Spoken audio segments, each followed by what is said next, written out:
Dah. Okay, IC ada, kad ada kan. Tak boleh guna budi. Tak boleh. Dia pakai 26. Kan?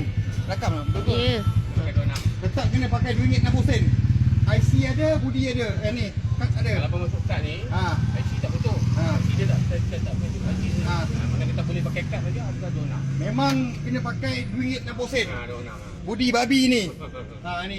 Hari-hari RM2.60 kerja rider memang mampus. Ni budi kimak ni. Dia tak kalau nak keluar IC kan. Ha. Ni dah. Tetap memang kena pakai RM2.60 bang kan. Memang budi babi. Abang tengok Dia tengok dia masuk kad ni.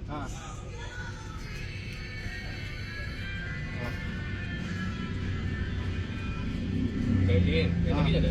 Abang punya kad tak keluar ini. Tak keluar kad my card kan. Dah dah.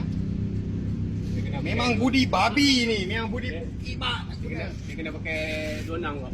Memang tetap RM2.60 kan. Kalau dia bayar situ lah. Biasa ni RM2.50 okey bang minyak.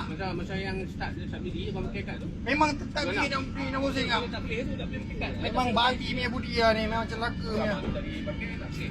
Kan. Memang tak boleh lah kan. Pakai boleh tapi harga tu. Harga ni kan RM2.60 kan. Yang Korea memang koyak bang. Bilang abang tak boleh. Memang koyak ni. Betul lah kan. Tak pakai kata. Okey bang, terima kasih.